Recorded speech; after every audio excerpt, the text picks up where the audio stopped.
No me estaba rompiendo, estaba despertando. Diarios de un Renacer es un espacio de conversación, reflexión y expresión personal.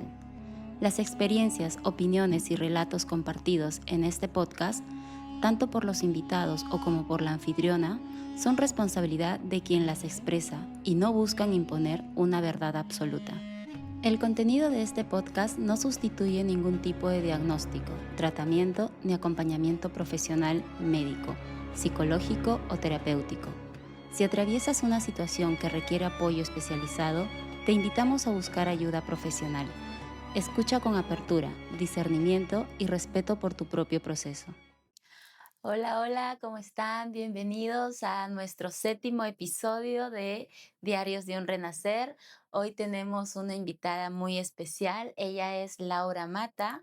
Laura es profesora de yoga certificada con más de 500 horas y también tiene la responsabilidad de formar nuevas profesoras en la escuela de Satya Yoga Perú. Laura, bienvenida. Muchas gracias por Muchas aceptar y gracias. por venir. Gracias por invitarme. Qué gusto.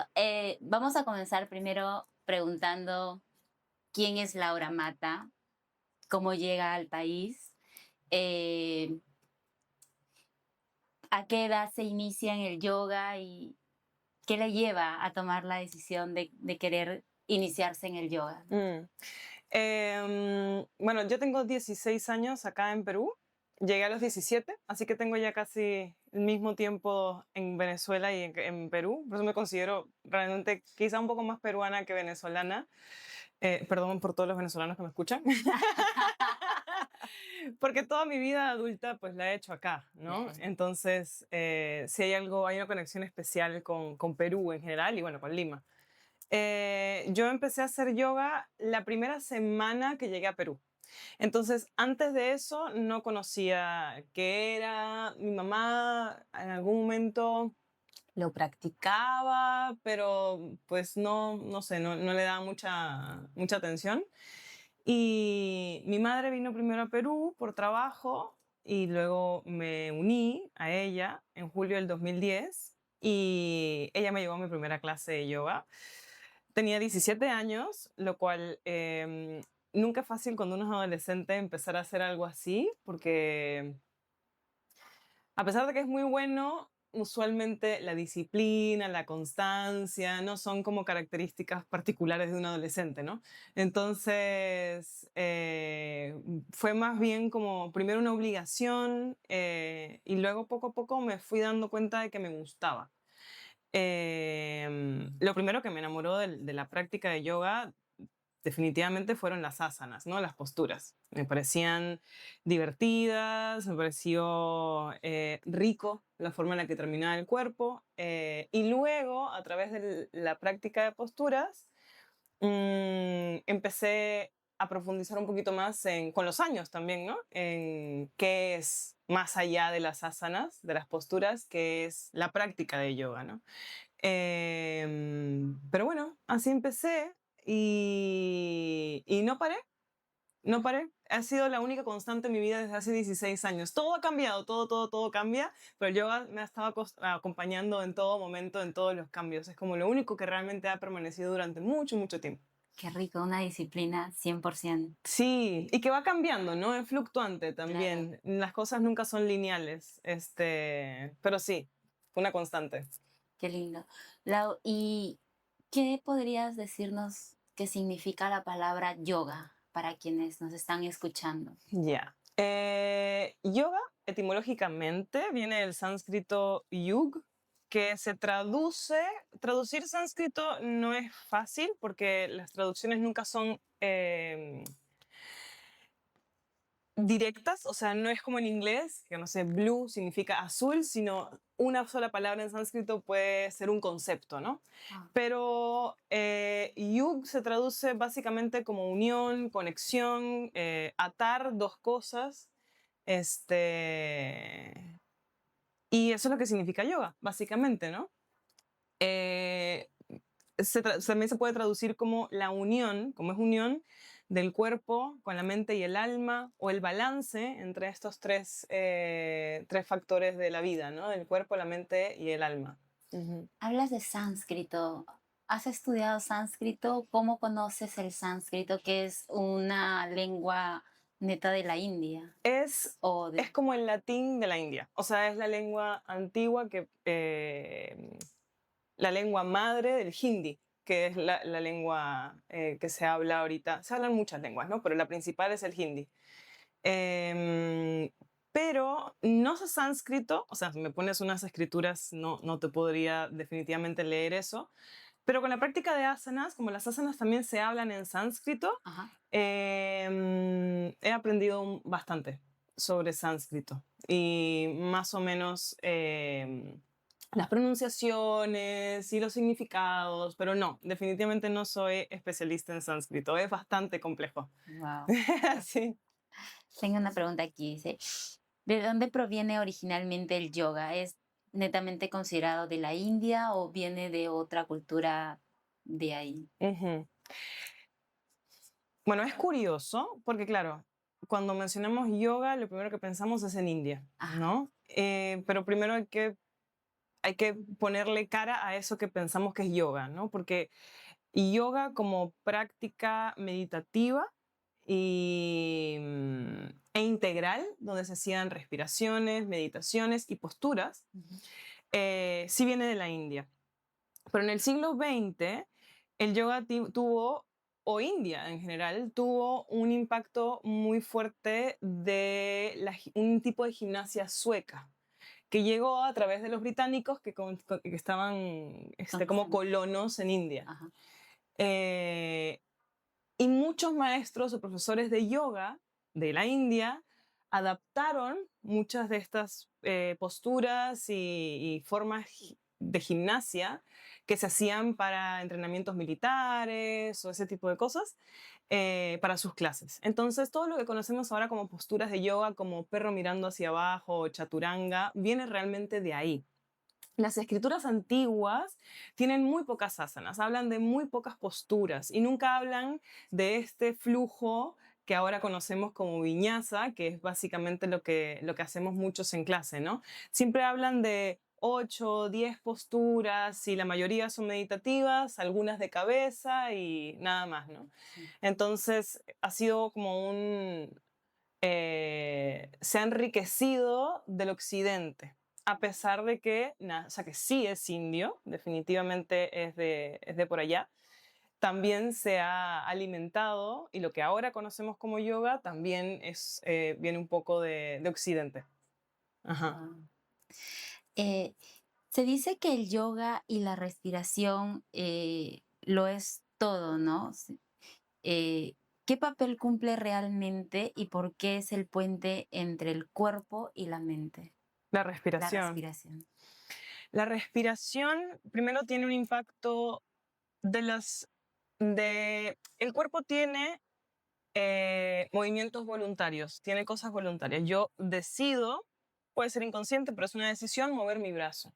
Hay cosas que pasan involuntariamente en el cuerpo, como la digestión, la respiración también, que son em, movidos por una parte del sistema nervioso o impulsados por una parte del sistema nervioso que se llama sistema nervioso autónomo. De todas estas cosas que suceden involuntariamente, la respiración es la única la que sucede involuntariamente y que podemos acceder para que se mueva voluntariamente. Entonces, a través de la respiración tenemos como una llave para manipular nuestro sistema nervioso a nuestra voluntad. Por eso es tan importante, porque la respiración tiene el poder de cambiar tu fisiología. Y cuando cambias tu fisiología, cambias tu mente. Cuando hay ansiedad o estrés o pánico o estos estados alterados que son bastante comunes ahora, inmediatamente lo primero que cambia es la respiración. La respiración empieza a ser como muy cortita y muy agitada. Entonces, por eso indican tanto de intentar ir a la respiración, al ir a la respiración y hacerla un poco más larga, un poco más suave, un poco más profunda, inmediatamente cambias tu fisiología, cambias el sistema nervioso y por ende cambias también la mente. Por eso es tan importante.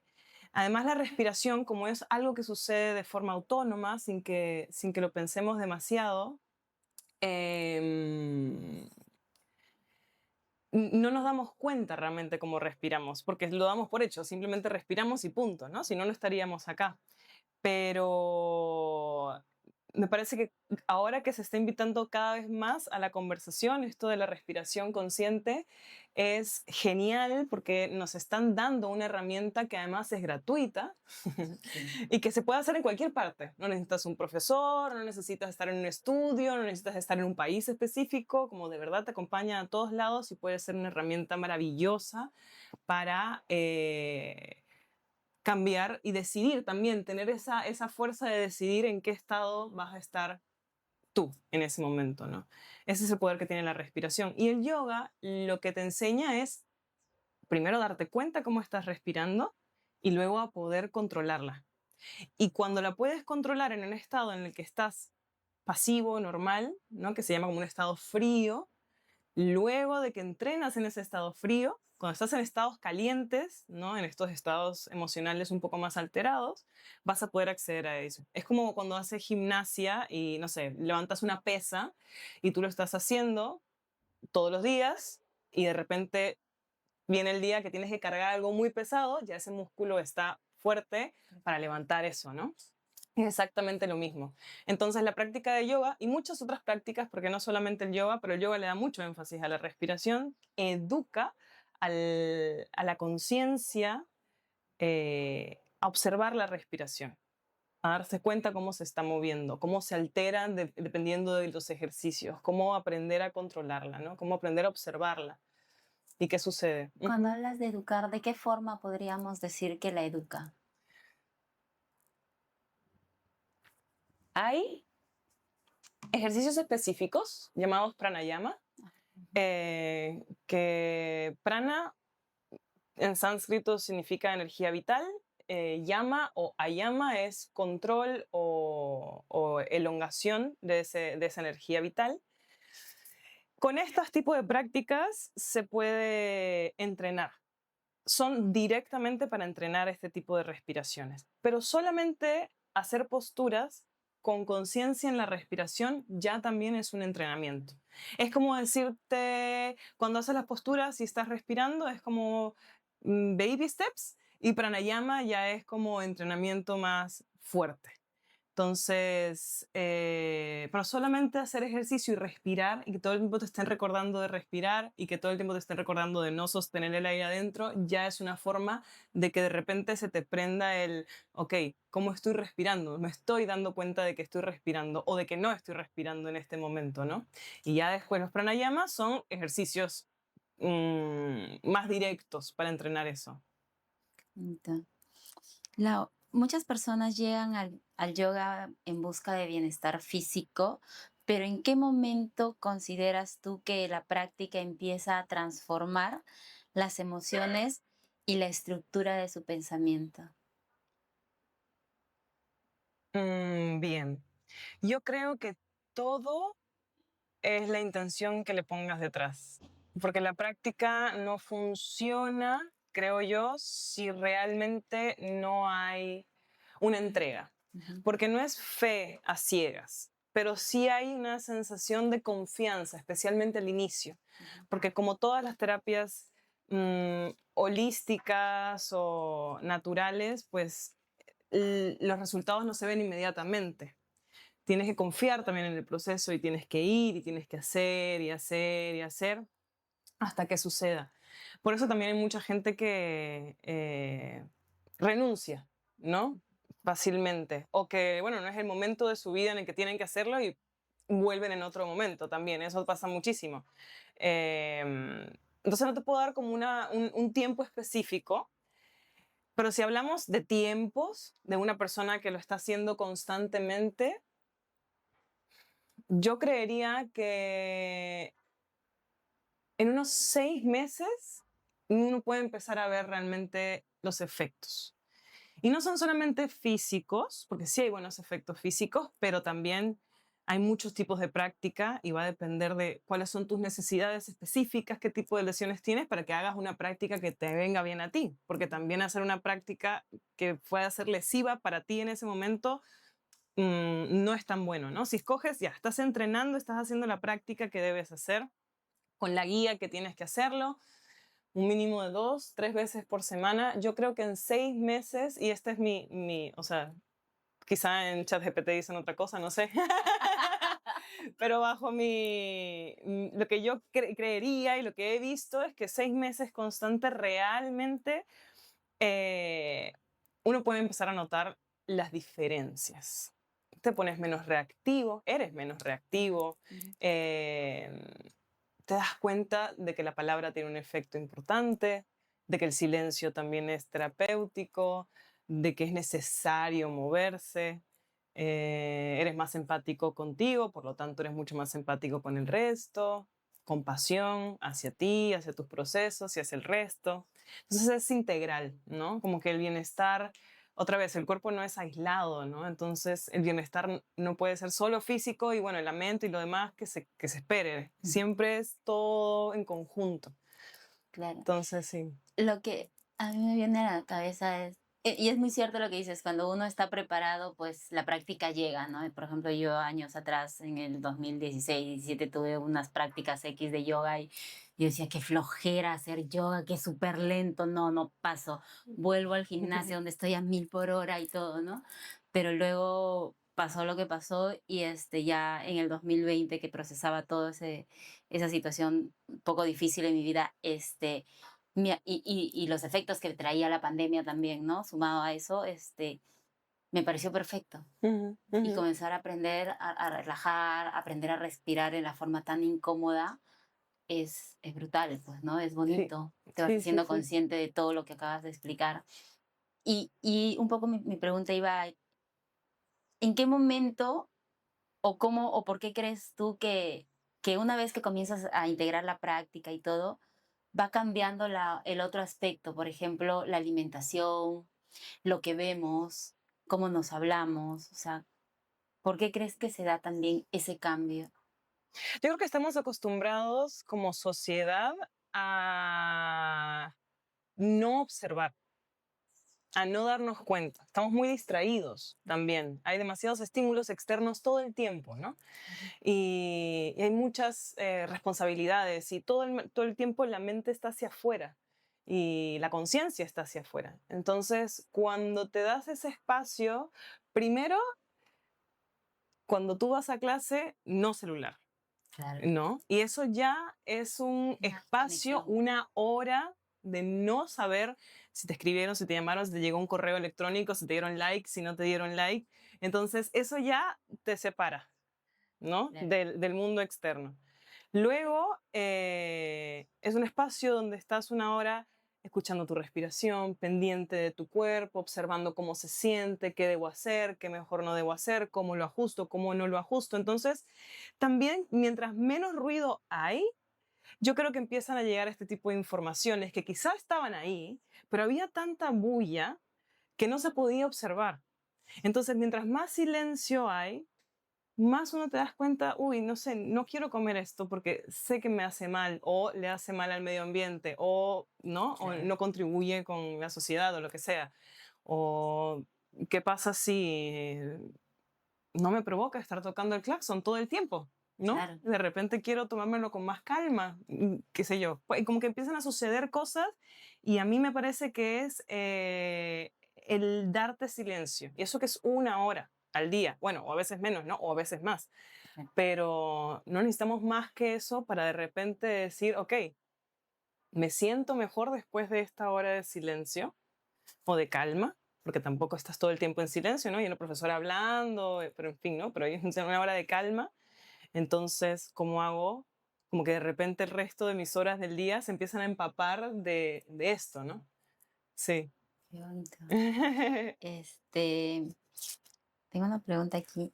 ¿Qué le dirías a las personas que piensan que no son flexibles y que por ese motivo no puedo hacer yoga, ¿no? El yoga no es para mí porque no soy flexible. Veo tantas las asanas que todos contorsionadas por todos lados. Y yo digo, wow, eso no es para mí porque yo no puedo hacer eso. Claro.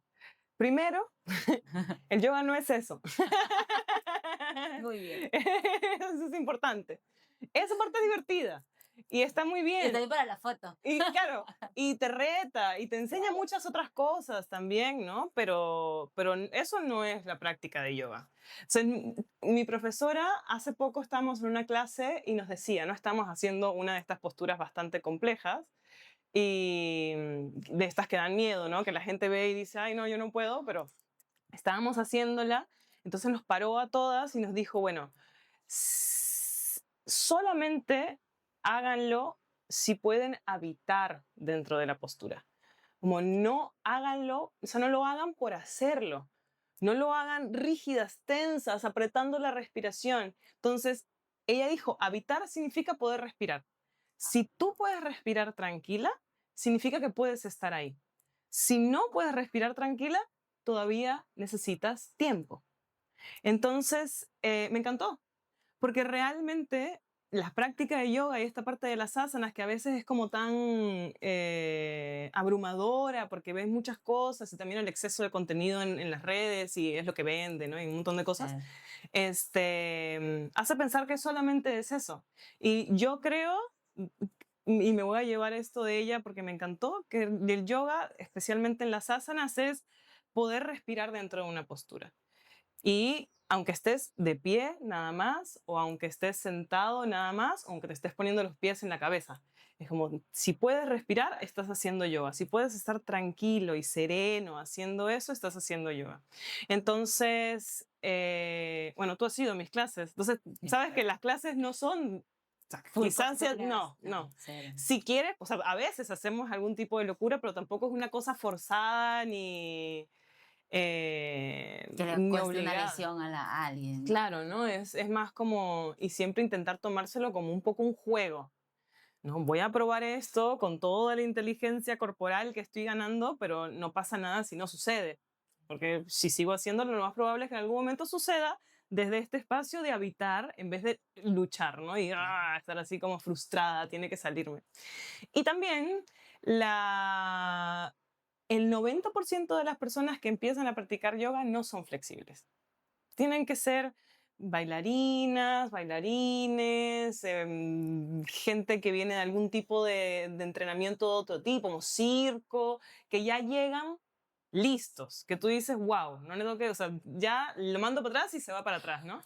Pero la mayoría de las personas comunes y corrientes, así como nosotros, humanos, todos tenemos el cuerpo rígido. Rígido porque trabajamos sentados, rígidos porque nos vamos poniendo más rígidos con la edad, un montón de cosas. Entonces, más bien no debería ser un por eso no voy, sino más bien por eso voy.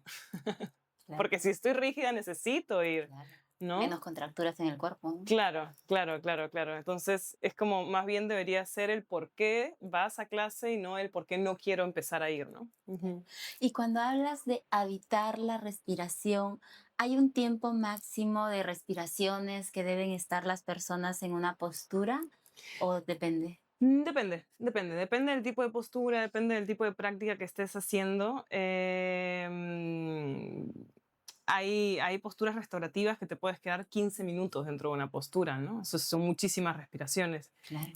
Una postura compleja, dependiendo de la metodología, te piden mínimo 5 respiraciones bien hechas también, ¿no? Pero depende. Pero si esas 5 o esas 30 respiraciones se hacen con calma y serenidad, como sentadas aquí ahorita, está bien hecha. Y esa estás haciendo postura. yoga. Y estás haciendo yoga, exactamente, Qué bueno. exactamente. Lau, hay tantos estilos de yoga. ¿Cuáles son las diferencias entre Vinyasa, Iyengar, Yin? Eso es una buena pregunta, porque creo que hay mucha confusión, muchísima confusión ahora. Bien, hay un solo yoga, Okay. que se llama Hatha Yoga. Ujú. Ha es como la energía masculina, Tha es la energía femenina y Yoga unión. Entonces, es como decirte el yin yang, ¿no? Este Ujú. concepto en la filosofía taoísta, creo. Em, Eso es lo que usualmente antes, en la India, en principios del siglo XX, cuando empezó todo este o sea, movimiento de reencontrarse otra vez con la práctica de asanas, que te digo que pasó esto, que se alimentaron de esta gimnasia del occidente y tal, no tenían un nombre. Era yoga, punto, ¿no? No era esto o lo otro. Todo ese nombre, esos nombres empezaron a aparecer cuando empezaron a venir occidentales a aprender y empezaron ¿no? calificar todo siempre y ponerlo en etiquetas. Esto es una cosa, esto es otra cosa y esto es otra cosa. Y después se volvió también un poco marketing, ¿no? Si vas a una clase de yin, si vas a una clase de power yoga o si vas a una clase de Iyengar, se van a dar cuenta que las posturas son las mismas. Con diferentes alineaciones, con diferentes instrucciones, con diferentes formas de abordarlas, pero son las mismas posturas y es el mismo yoga. Solamente que como si hicieras, le bajaras el volumen un poquito a la práctica y con el otro le subes un poquito el volumen. Entonces,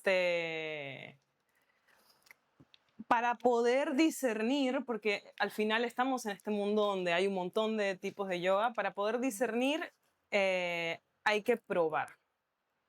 Y probar qué es lo que mejor viene contigo, ¿no? Porque ahora como todo lo calificaron así en esto, ahora es muy específico. A mi parecer el cuerpo necesita hacer cosas diferentes todo el tiempo. El cuerpo es como la digestión. Si tú le metes lo mismo todos los días al estómago, por ejemplo, te comes una taza de avena, una papa y un pescadito todos los días, tu cuerpo se va a acostumbrar a generar esos jugos gástricos específicos para poder digerir esas tres cosas. Y va a haber un punto que el estómago se va a hacer flojo. Entonces ya no va a necesitar hacer otro tipo de jugos gástricos, otro tipo de químicos para digerir otro tipo de alimentos. Los músculos, las articulaciones, los ligamentos, les sucede exactamente lo mismo. Si tú haces lo mismo todo el tiempo, el cuerpo también se acostumbra a una sola cosa. Hay que darle diferentes estímulos al cuerpo para mantenerlo sano. Otra vez, ese es mi punto de vista, porque hablas con una persona que practica Ashtanga, que practican Ashtanga solos, eso, 6 veces al día, y de todas formas van a tener una posición diferente y es respetable también. Desde mi posición, creo que el cuerpo necesita cosas diferentes porque incluso si no practicamos yoga, podemos sentir que el cuerpo se siente diferente todos los días. Hay días que estás más cansado, hay días que estás con más energía, hay momentos que tenemos menstruación o que estamos en la perimenopausia, un montón de cosas, ¿no? Hay demasiados cambios, entonces tú no puedes exigirle al cuerpo que esté todo el tiempo a lo que la mente quiere que esté. Entonces, está bueno, a mí me parece saludable probar diferentes métodos que ahora existen y solamente quería comentar eso, que son nuevos, o sea, no es algo que viene de antaño, son bastante recientes todos estos métodos. Quizás los más antiguos es Vinyasa, Ashtanga e Iyengar, que más o menos tendrán 100 años, no más que eso, creería. Entonces sí, ahora que hay demasiados métodos, es probar un poquito de todo hasta encontrar cuál es la combinación perfecta. Y diferencias entre, o para quién podría ser el yoga nidra o el yoga restaurativo, que también se me viene a la mente. A mí me parece que para todos. Ah, Sí, ok. yoga nidra, yoga restaurativo para todos. Incluso aunque practiques otras cosas. Porque son dos herramientas muy buenas para tener en tu cajita de herramientas. O sea, son dos prácticas distintas. El yoga restaurativo es una práctica de asanas sostenidas por las herramientas de yoga, los props, donde te quedas muchos minutos en cada postura para lograr relajar el cuerpo en esa postura y hacer como una especie de shavasana, pero dentro de diferentes tipos de posturas. Entonces el cuerpo, al adaptar esa postura y quedarse mucho tiempo, los sistemas tienen el chance de trabajar en ese lugar. Si quieres, pues hablamos un poquito más de eso. Pero es bien interesante el de yoga restaurativo. Y yoga nidra básicamente es como un tipo de meditación o un tipo de relajación consciente donde estás todo el tiempo en shavasana.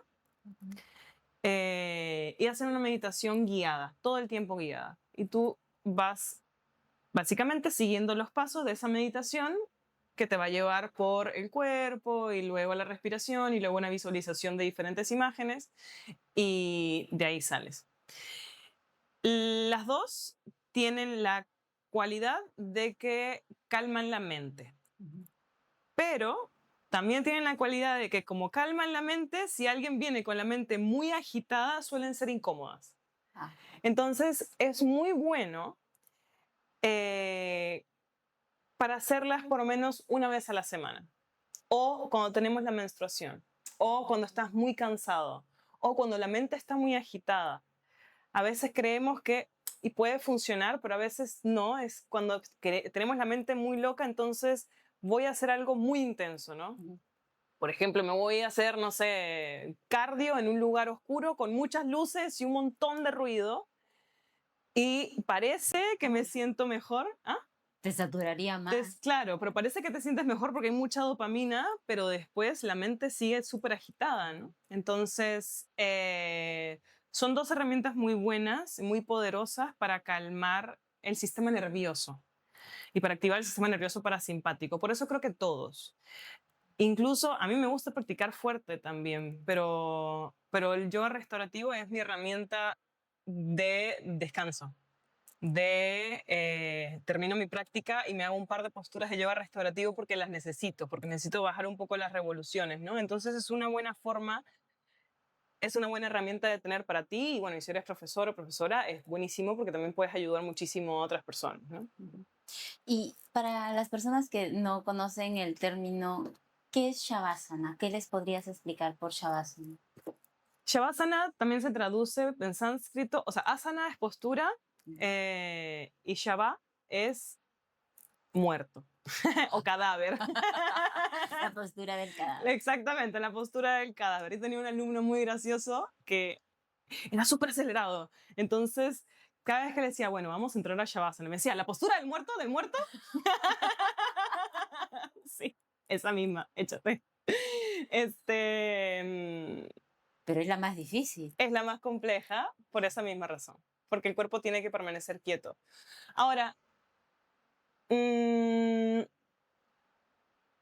una buena práctica también, o sea, una práctica donde se entró profundo en la respiración y en la mente también suele llevar, o sea, la consecuencia suele ser un shavasana profundo y rico también. A dormir.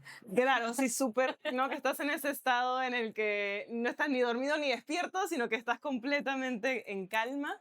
Es un estado maravilloso. Es la más difícil y también todo el mundo lo dice, es la más compleja porque quedarse quieto no es fácil. Ujú. A la mente no le gusta que el cuerpo se quede quieto.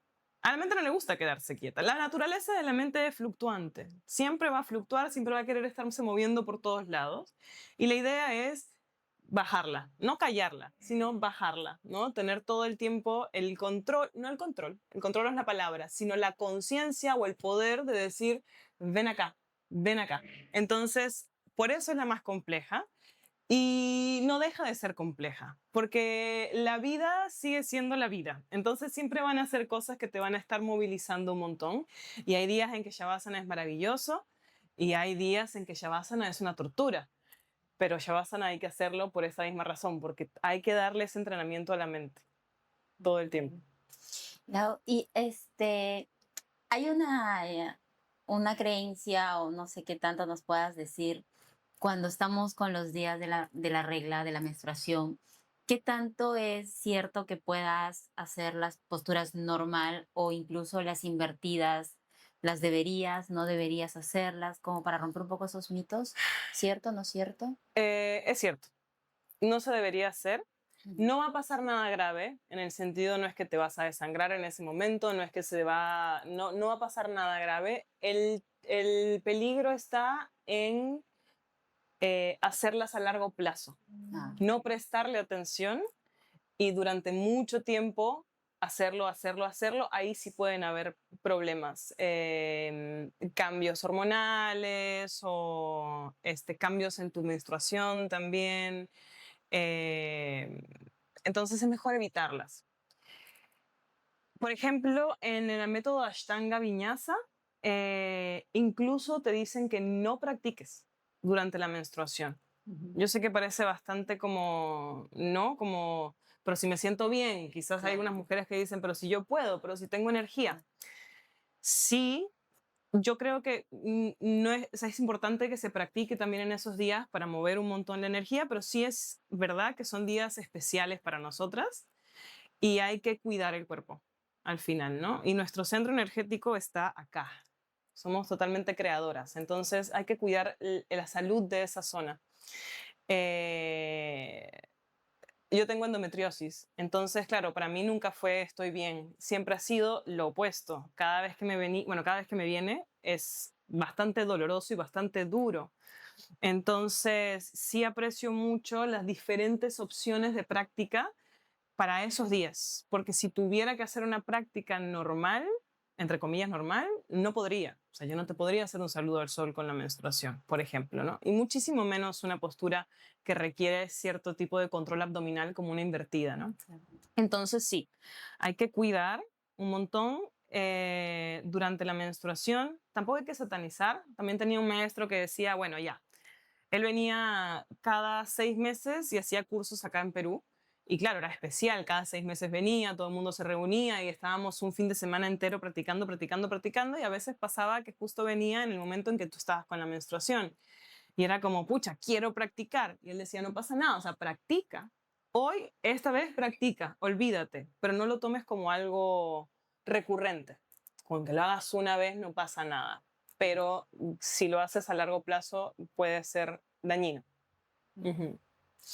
Y otro mito, no sé qué hay, ¿no? Porque muchos enlazan un poco a que ser yogi ya tienes que ser vegano, tienes que ser vegetariano 100% y distancia total de los cárnicos.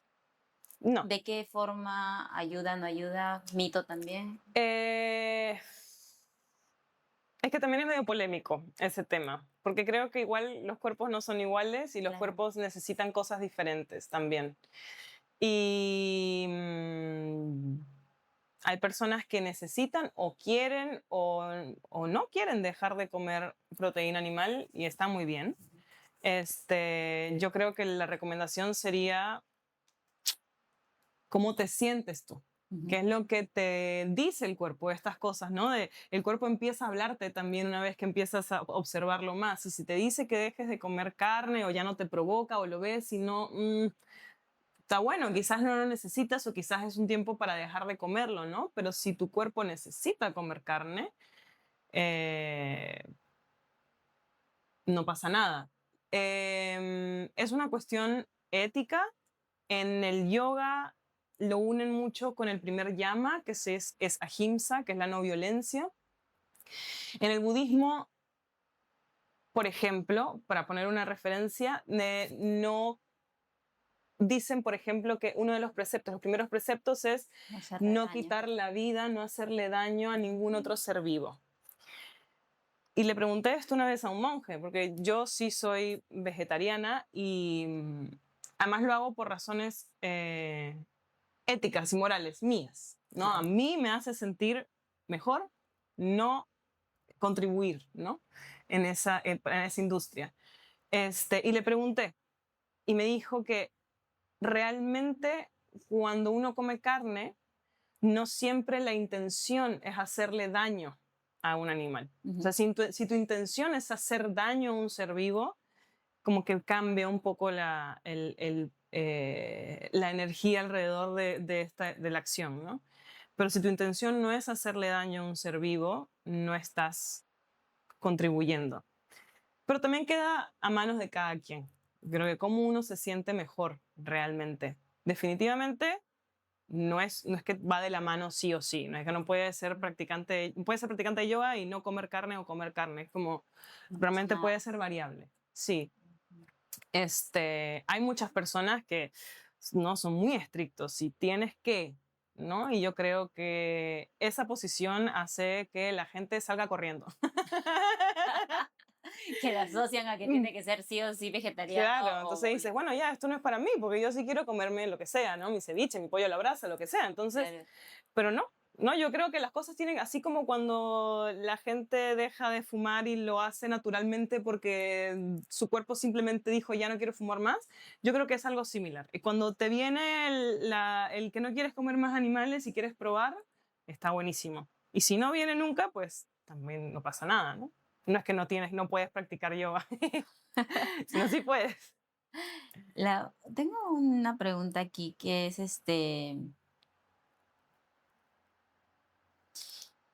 desde tu mirada personal, ¿qué crees que es lo más valioso que el yoga le aporta a la vida de una persona en el caos de este siglo XXI? Yo creería, mm,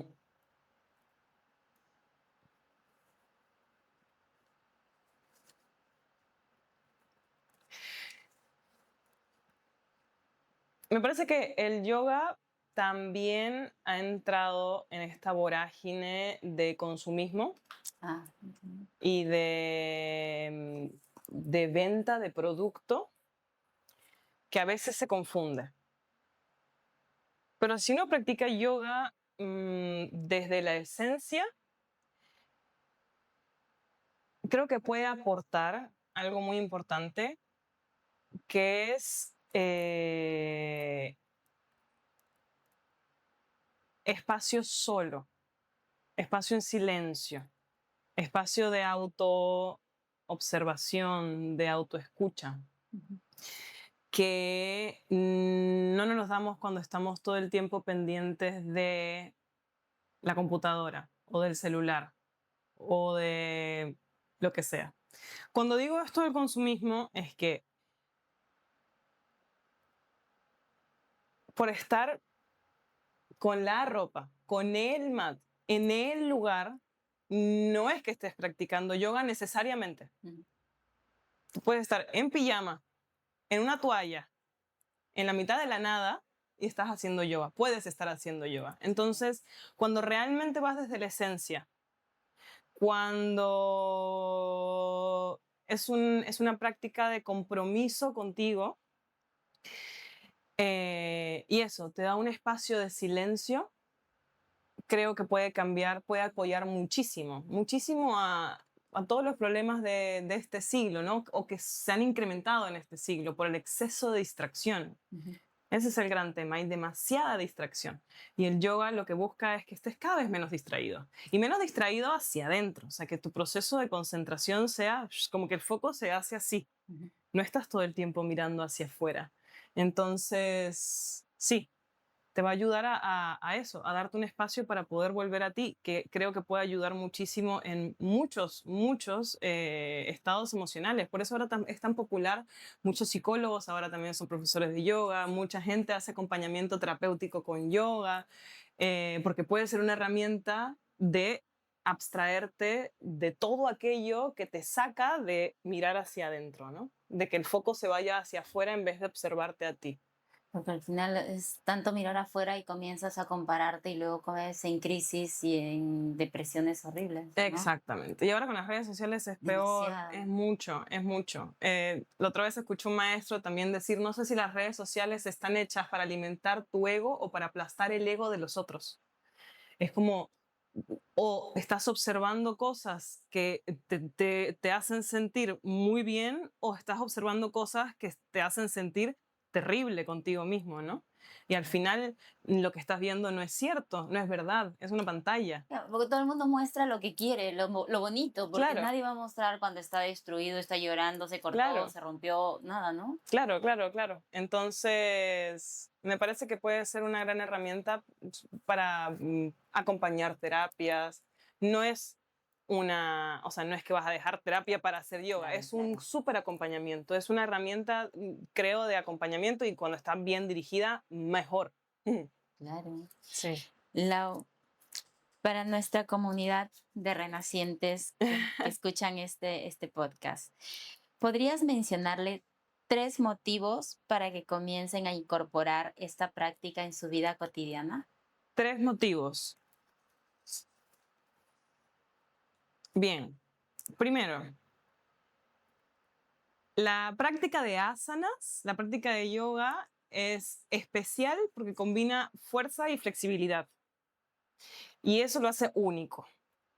Y un cuerpo fuerte y flexible al mismo tiempo es un cuerpo ágil y un cuerpo que envejece, porque todos estamos envejeciendo desde el momento en que nacemos, además, que envejece mejor. Esa es la primera, es cuidarnos. Había un maestro Iyengar, que decía, yo hago yoga hoy para poder seguir haciendo yoga a los 90 años. No hago yoga hoy para destruirme el cuerpo hoy, para después a los 90 años no poder caminar. Yo hago yoga hoy para poder hacer yoga a los 90. Esa es la primera. La segunda es la limpieza de la mente. Hay que mantener la mente purificada. Y es como una amiga hizo esta analogía la otra vez y le dije que me encantó, porque decía, ella estaba recogiendo unas hojas de un árbol que se estaban cayendo y al día siguiente habían las mismas hojas otra vez y tenía que volver a recogerlas y al día siguiente habían las mismas hojas y más. Entonces todos los días tenía que recoger sus hojitas. Se decía, la mente es exactamente lo mismo. Como yo limpio mi mente y al día siguiente la vida es la vida. Entonces pasan cosas que hacen que la mente también se turbe y tengo que otra vez con esfuerzo y con voluntad calmar la mente y limpiar la mente, purificar la mente. Entonces es lo mismo. Entonces, no ser negligente con la mente, sino darle herramientas para que pueda estar cada vez más serena. Esa es la segunda. Hicimos cuerpo, hicimos mente. Y la tercera, a mí me parece que la práctica de yoga te da muchísimo empoderamiento, porque pasas de pensar que no puedes hacer cosas a hacerlas y a darte cuenta que esos rangos de movimiento que creías que eran imposibles son posibles. Y a darte cuenta de que sí te puedes quedar quieto respirando y no pasa nada. Entonces, esa sensación de empoderamiento, esa sensación de poder es importante y o sea, valga la redundancia, poderosa, ¿no? Claro. Entonces, sí, esas creo que serían mis tres. Ya nos diste entonces 3 motivos. Y ahora, si tuvieras que elegir 3 aprendizajes, 3 lecciones de vida que el yoga te ha enseñado y que consideras esenciales para nuestra comunidad de renacientes, ¿cuáles serían? La paciencia, definitivamente, es la primera, y porque he sido muy vehemente en mi vida. Entonces, la paciencia ha sido algo que ha sido un gran trabajo, y lo es todavía, un gran trabajo. Paciencia, confianza. Confianza en que el cuerpo es perfecto, confianza en que las cosas suceden, confianza en general, confiar. Y aceptación. Aceptar lo que es y trabajar con lo que hay. No desear nada que no sea en este preciso momento. Por ejemplo, si les cuento además una anécdota personal. Yo practico, no todos los días, practico un día sí, un día no. Y me fui a escalar con una amiga, a escalar en piedra, en piedra no, en palestra y en el gimnasio, y me lastimé el hombro. Y dije, pucha, ya bueno, me fui medio renegando. Y me eché y dije, ya, es lo que es. Mientras más reniegue, no se va a curar mi hombro. Claro, Solamente voy a seguir sufriendo mentalmente. claro. Entonces, ok, es un nuevo reto. No quiero, no deseo que sea diferente. Primero porque no puede ser diferente. Es lo que es. Mi hombro está en este momento lesionado. No, ya está bien. Pero en ese momento estaba lesionado. Entonces, por un par de semanas, hasta que la inflamación bajó y todo, tuve que ser muy consciente, tuve que bajarle a mi vehemencia y decir, bueno, las cosas que suelo hacer, no las puedo hacer. ¿Qué sí puedo hacer para que mi hombro esté mejor y mi cuerpo siga funcionando y tenga o sea, siga teniendo una funcionalidad buena, ¿no? Entonces creo que sí, aceptación. Aceptación es muy importante, muy importante. Qué difícil, ¿no? Que es muy difícil, Claro. porque la no aceptación te hace sufrir mucho. Entonces, aceptar lo que es. Aceptar además, todo el cambio es inminente, siempre vamos a estar cambiando. Entonces, aceptar la vejez, aceptar los cambios hormonales, aceptar que el cuerpo cambia, aceptar que no eres la misma cuando tenías 20 años que ahora a los 40, aceptar que te duelen cosas, aceptar que va a haber una chica al lado que va a poder hacer cosas mejores que tú, o que va a haber un hombre a tu costado que va a poder hacer una cosa que no te sale en años y a él le salió en la primera clase. Ese tipo de cosas, aceptar que lo que tengo, yo tenía un novio cuando era niña que decía, esto es lo que es y esto es lo que hay. Y si te gusta, chévere. Y si no, no. Y básicamente eso, esto es lo que tengo ahorita. Y con esto trabajo. Si yo quiero ser rubia, ojos azules, por más que yo lo intente, no lo voy a hacer en este preciso momento. Otra vida. En otra vida. O necesito meterme en un, ¿no? Maquillarme, peinarme.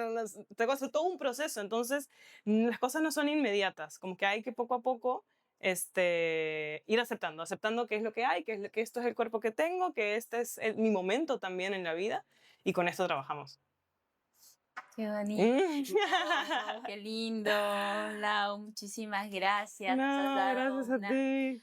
una pequeña introducción al yoga porque obviamente hay mucho más que conocer del yoga. Es una filosofía de vida muy amplia, ¿no? Muy milenaria. Muchísimas gracias por venir, por regalarnos tus conocimientos y para quienes quieran conocer a Laura, nosotros abajo en la descripción vamos a dejar sus redes sociales. Ella dicta clases presenciales en Casa Munay Sí. con la escuela Satya Yoga y también online que la pueden ubicar, ¿no? Muchísimas gracias a ustedes. Ya saben que si algo de esto les resonó, regálenos un like, suscríbanse, compartan para poder seguir llevando contenido que puede ayudar muchísimo a cada una de las personas en el proceso que puedan estar pasando en estos momentos. Muchas gracias. Gracias.